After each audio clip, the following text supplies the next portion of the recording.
Hey, good evening, friends. It's July 15, 2020. It's 6 p.m. And I am not Neil, if you didn't know that. Neil is taking a much-deserved vacation at the cabin with his family. So he asked me to stand in for him. So hopefully you guys are able to see this. I will admit I am much more low-tech than Neil is. Neil has fancy intros and music and drone videos. All I have is a cat. So. I do have a tech person. She's hiding in the kitchen right now, and so if something goes horribly wrong, I hope that she can help save us. But she helped me get set up with this. So I see Meg and Kathy are on. So if you guys want to comment on there, I will try to read that to it and let you guys know that I see you, and we'll get on with the update. So a couple of things. I like to keep notes on my phone. So if you see me looking down at my phone, I am not checking my texts. I can do that after the live update.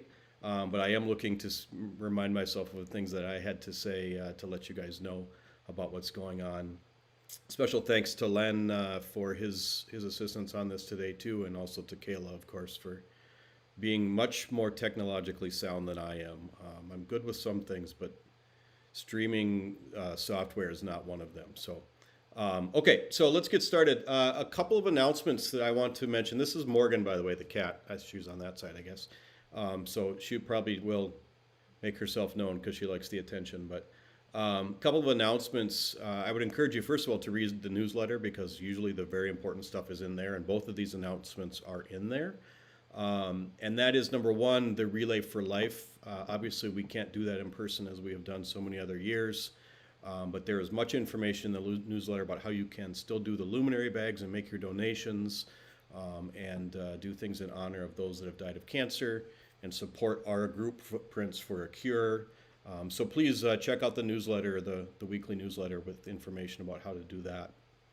Another exciting thing that's going on at church, we were informed that the roof project is underway. So I haven't been by the church, but I assume that the office people would not be teasing about that. So I think our copper is on a little bit of a back order, but they're going to start removing the roof and getting ready for the installation. So that's exciting news. We've been waiting for that a long time. So those are the two main announcements that I have. I did want to tell you guys just for a few minutes what's going on with the youth. We have a great bunch of youth at this church, and it is truly my privilege to work with them. And I don't know how much you guys know about what we've been doing during the time of COVID-19. Obviously, we can't be together, and that's hard. And I miss you guys, and I miss all of the students. And so I thought it'd be fun if I told you a little bit about what we do. So one of the things that we do together is a weekly Youth Connection Zoom call. And so if you've never been on Zoom, most of you probably have been on Zoom by now, but prior to 4 months ago, I hadn't done any Zoom call. I'd done some FaceTime.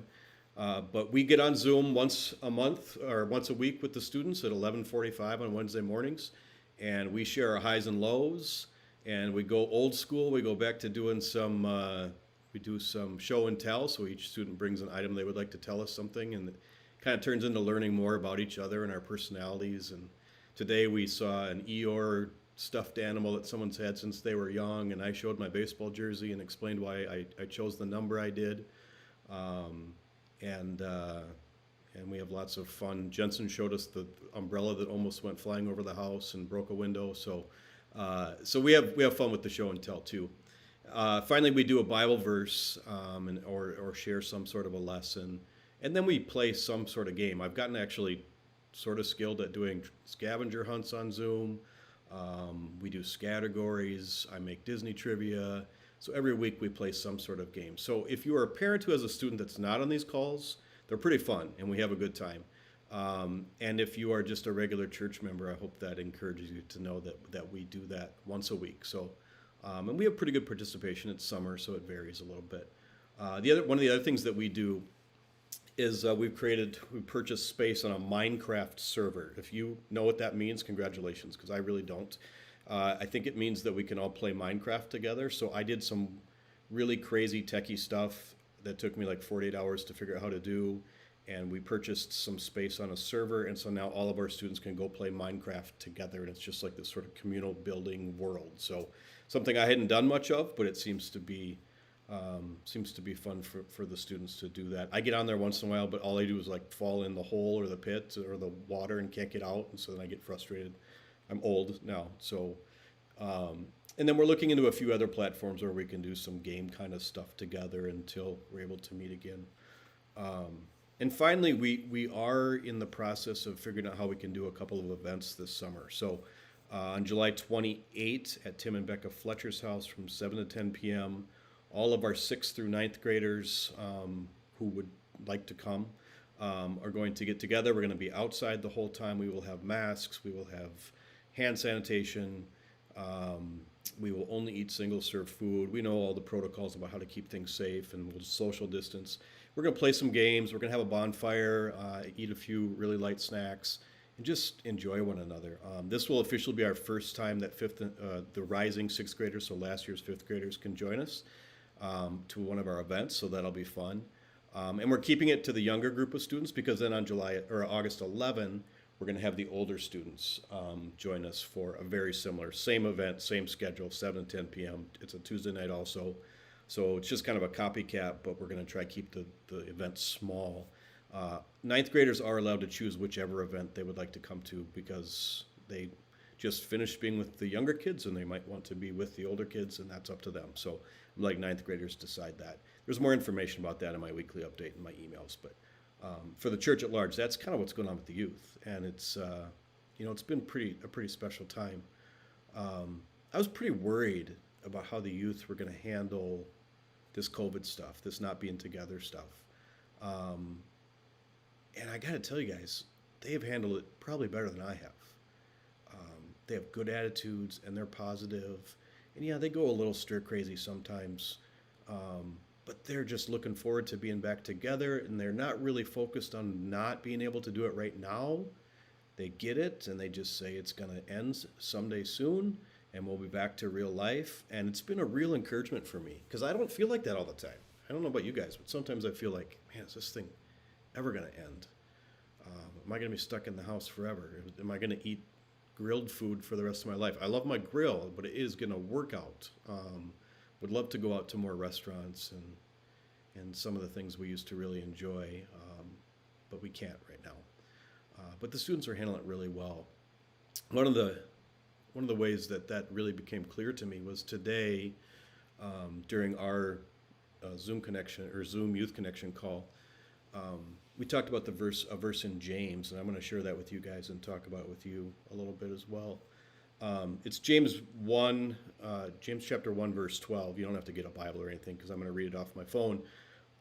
James is an interesting book of the Bible because no one's really sure who wrote it. A lot of scholars have decided it was probably James, the brother of Jesus. That's sort of the commonly accepted thing, although there's really no concrete evidence we can prove that was him. There's only 2 other Jameses mentioned in the Bible. One was the son of John, or brother of John, sorry. And he was killed long before they think this book was written, or before this book was written. And then there's another James who really was just called the son of Alphaeus, who nothing is known about him. They just name him for some reason. But people don't really think that was who wrote the book. But it's an interesting book. The book is very much about hard times and about suffering and about our reaction to suffering. And it's kind of resonated with me over the last, month or two, as I've sort of been in the doldrums of trying to get through this thing. And I wanted to read this verse, and so I shared it with the students today. I'm going to share it with you. James 1:12 says, "Blessed is the one who perseveres under trial, because having stood the test, that person will receive the crown of life that the Lord has promised to those that love him."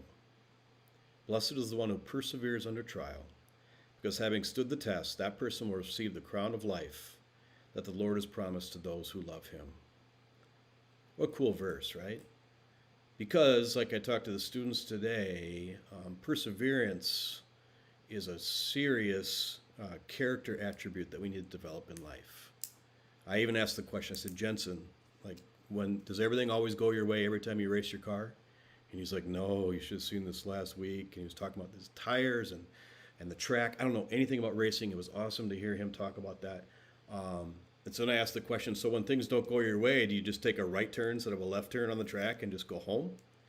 He's like, no, we have to finish the race. And I said, that's perseverance. And so then I asked Olivia and Maddie, I said, when you guys are dancing and you make a mistake, do you just quit? They're like, no, we try to cover it up. And I said, well, that's perseverance.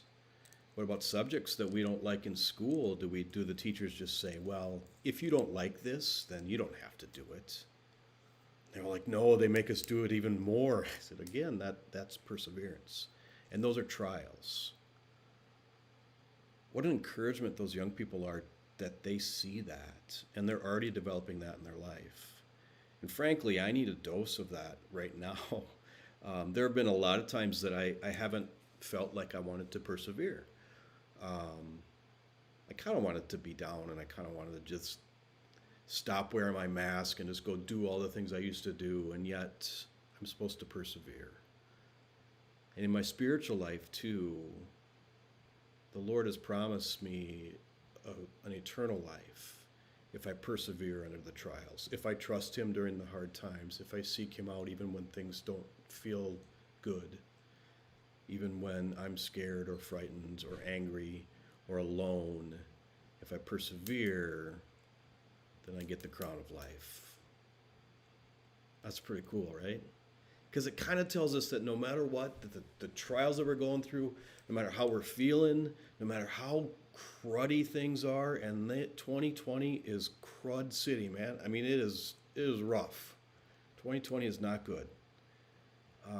But God is good, and God's promised us something much better than we're going to get on this earth.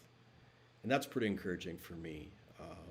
And so in the meantime, I'm going to try to make this earth as good as I can. And I'm going to try to treat people the right way and make a difference in the world. And that's what we try to instill in our students, and they're doing it every single day. So hopefully that's encouraging for you. I went to Whittier Christian High School, and I'll close with this. And then, Katie, by the way, I see that you joined, and thanks for the info about the luminaries that somebody posted on the live chat. I went to Whittier Christian High School in Southern California. It's kind of ironic because Whittier Christian High School was named that because we're in the city of Whittier, but technically we're in the city of La Habra, so it's a very strange thing. Anyway, Whittier Christian High School is named after John Greenleaf Whittier, as is the city of Whittier. If you don't know where Whittier, California is, it's where President Nixon is, the presidential library where President Nixon is from. I think he was born there. Not necessarily a great thing, but it's just east of Los Angeles, on the edge of Los Angeles County and Orange County. I went to a private school there because the public schools were a little tough and weren't really what we wanted or my parents wanted for me. And so I used to actually wonder why we were named after John Greenleaf Whittier. So I did a little research on him. He's a poet from the 19th century. He was called a fireside poet, one of the fireside poets. And fireside poets were called that because basically they said they were so good at poetry that you could just read them around the fire with your family at night. It was like your entertainment. That was pre-radio and television, of course. So, I mean, that doesn't sound very fun to me to sit around and read poetry as a family, but Jane and Charlie, we're trying that next time we're together. So be ready. So John Greenleaf Whittier, and he's kind of a controversial figure. Hi, Barb, I see that you joined as well. He's a controversial figure because some people think his poetry is really good, and some people think it's really sappy and sentimental and, kind of typical 19th century writing. And so he is either beloved or sort of scorned. So, and I guess I'm somewhere in the middle. I'm not a big poetry guy. But I came across this poem quite a long time ago, and as we talk about perseverance tonight, I thought that I would read this to you guys as a way of closing. So, and again, it's not perfect poetry, but it's got some pretty good words. So the name of the poem is called Don't Quit by John Greenleaf Whittier. When things go wrong, as they sometimes will, when the road you're trudging seems all uphill, when the funds are low and the debts are high, and you want to smile, but you have to sigh, When care is pressing you down a bit, rest if you must, but don't you quit.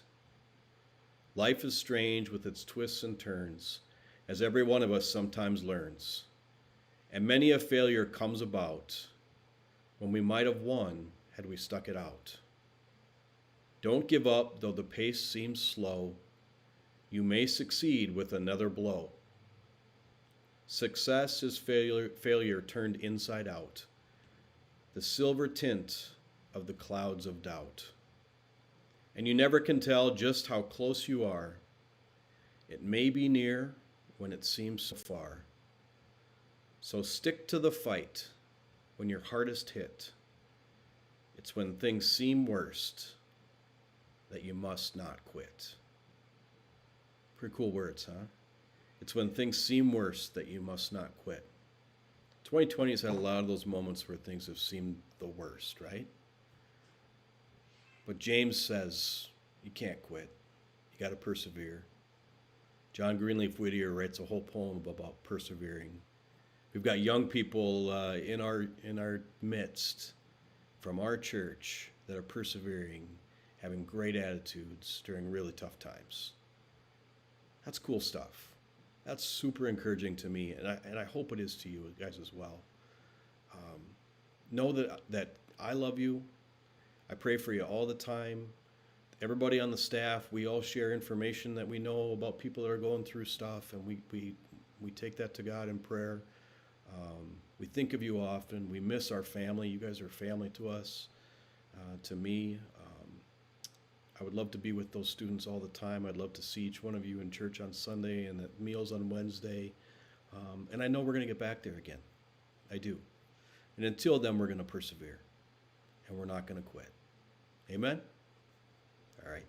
Thanks. It's been the weekly update. And I think Neil will be back with you guys next week with his fancy technological stuff. But until then, as he likes to say, be safe.